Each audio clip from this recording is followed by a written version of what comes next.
नमस्कार। आज हम लोग बिहार बोर्ड कक्षा 7 भूगोल पहला चैप्टर करेंगे। चैप्टर का नाम है पर्यावरण, जिसको हम इन्वायरमेंट भी कहते हैं। तो चलिए पहला प्रश्न करते हैं। तो चैनल को आप लोग लाइक कीजिए, सब्सक्राइब कीजिए। चैनल का नाम है न्यू एजुकेशन पॉइंट। पारितंत्र क्या है या पारिस्थितिक तंत्र क्या है? सब एक ही होता है। उत्तर लिखेंगे, पारितंत्र जीवों और उनके आसपास के वातावरण के बीच का संबंध है। सभी पेड़ पौधे, जानवर, मनुष्य अपने आसपास के पर्यावरण पर निर्भर रहते हैं। वे एक दूसरे पर निर्भर होते हैं।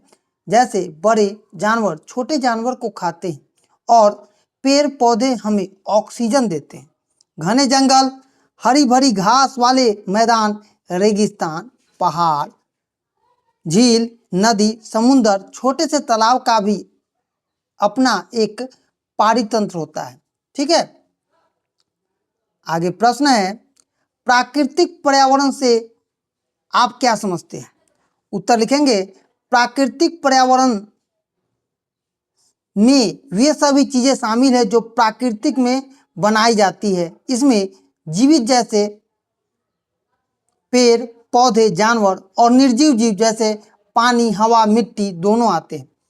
सरल शब्दों में धरती, पानी, हवा, पेड़ पौधे, जानवर मिलकर प्राकृतिक पर्यावरण बनाते हैं। ये सभी एक दूसरे से क्या होते हैं? आपस में जुड़े होते हैं और संतुलित प्राणी नाली बनाते हैं, जो कि धरती पर जीवन के लिए सहायक होता है या सहारा होता है। आगे प्रश्न है, पर्यावरण के प्रमुख घटक कौन है? तो पर्यावरण के प्रमुख दो घटक होते हैं। एक होता है प्राकृतिक घटक, एक होता है मानव निर्मित घटक। तो प्राकृतिक घटक में कौन सा आता है? जो प्रकृति देती है, जैसे हवा, पानी, मिट्टी, जानवर, पेड़ पौधे आदि। मानव निर्मित में क्या होता है? तो मानव के द्वारा बनाया जाता है। सड़क, पार्क, पुल, इमारत, कारखाने इत्यादि। मानव निर्मित पर्यावरण के 4 उदाहरण देना है। तो मानव निर्मित पर्यावरण के 4 उदाहरण इस प्रकार से हैं: सड़क, पुल, घर, स्कूल, इमारत, बांध, नहर, खेती और बगीचे। स्थल मंडल क्या है? तो स्थल मंडल धरती की ऊपरी कठोर परत है। यह चट्टानों और खनिजों से बना होता है और इसके ऊपर मिट्टी की पतली परत बिछी होती है, जिसे हम क्या बोलते हैं बच्चों? तो स्थल मंडल बोलते हैं। पहाड़, पठार, मैदान और घाटी जैसी अलग अलग आकृति पाई जाती है। ये आकृति महाद्वीप पर और समुद्र के अंदर भी मौजूद होती हैं। स्थल मंडल हमें जंगल, खेती और बरसने के लिए जमीन देता है। यह जानवर को चरने के लिए घास के मैदान भी प्रदान करता है। इसके अलावा यह कोयला, लोहा, सोना, चांदी, खनिजों का स्रोत है। जीवीय पर्यावरण के 2 प्रमुख घटक कौन हैं? तो जीवीय पर्यावरण के प्रमुख 2 घटक हैं: पेड़ पौधे, वनस्पति, जानवर, प्राणी। जैव मंडल क्या है? तो जैव मंडल धरती का वह हिस्सा है जहां जीवन पाया जाता है। इसमें सभी प्राकृतिक क्षेत्र और उनमें रहने वाले जीव जंतु शामिल हैं। पेड़ पौधा, जानवर मिलकर जैव मंडल या जीवित समुदाय बनाते हैं। जैव मंडल धरती का एक पतला सा हिस्सा है जहां जमीन, पानी और हवा मिलकर क्या करते हैं? जीवन को संभावना बनाते हैं। यहाँ पर मनुष्य, जानवर, पेड़ पौधे रहते हैं और एक दूसरे के साथ संबंध रखते हैं। अब हम लोग को मिलान करना है। पहला प्रश्न है, इनमें से कौन प्राकृतिक परितंत्र नहीं है? तो ताल। ठीक है। इनमें कौन सा मानवीय पर्यावरण का घटक नहीं है? तो स्थल। इनमें से कौन सा मानव निर्मित पर्यावरण है? तो सड़क। इनमें कौन सा पर्यावरण के लिए खतरा है? तो जनसंख्या, क्योंकि जनसंख्या बढ़ेगा तो क्या होगा? रिसोर्सेज सब घटते जाएंगे। अब हमको मिलान करना है।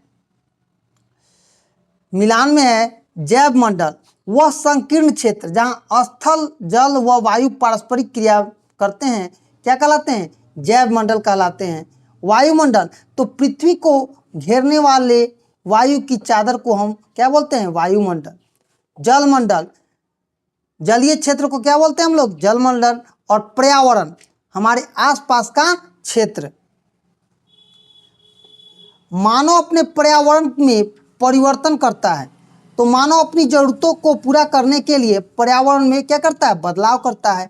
हमें रहने के लिए घर, खाने के लिए खेत और आने जाने के लिए सड़क चाहिए।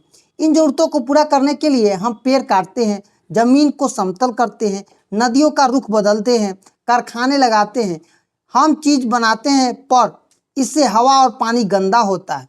इस तरह मानव अपनी सुविधा के लिए प्राकृतिक पर्यावरण पर क्या होता है, परिवर्तन करते रहता है। आगे है, पौधे व जीव जंतु एक दूसरे पर आश्रित है। उत्तर लिखेंगे, पौधे और जानवर एक दूसरे पर इसलिए निर्भर है क्योंकि वे एक दूसरे की मदद करते हैं।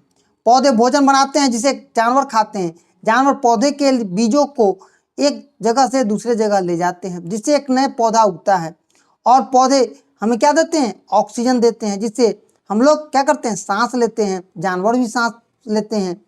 तो जानवर जो कार्बन डाइऑक्साइड छोड़ते हैं जिसका पौधे इस्तेमाल करते हैं। इस तरह से पौधे और जानवर एक दूसरे की मदद करते हैं और एक साथ मिलकर क्या करते हैं, संतुलित पारितंत्र बनाते हैं। आगे प्रश्न है, एक आदर्श पर्यावरण की कल्पना कीजिए जिसमें आप रहना चाहेंगे। अपने इस आदर्श पर्यावरण का चित्र बनाना है। आंसर लिखेंगे, मेरा आदर्श पर्यावरण में हरे भरे पेड़ पौधे, साफ नदियाँ और स्वच्छ हवा होगी। यहाँ सभी जानवर और पक्षी सुरक्षित रहेंगे। मेरे घर के आसपास फलों के पेड़ और फूलों के बीच बगीचे होंगे। सड़क साफ और पेड़ों से घिरा होगा। बच्चों के खेलने के लिए हरे भरे पार्क होंगे। यहाँ ना तो कारखानाओं से धुआं निकलेगा, ना ही कचरा फैलेगा। प्लास्टिक के बजाय सभी लोग कपड़े के थैली और पत्तों के उपयोग करेंगे। सभी के घरों में सौर ऊर्जा का उपयोग होगा। मेरा आदर्श पर्यावरण में प्राकृतिक और मनुष्य दोनों क्या होंगे, साथ साथ रहेंगे और खुश रहेंगे।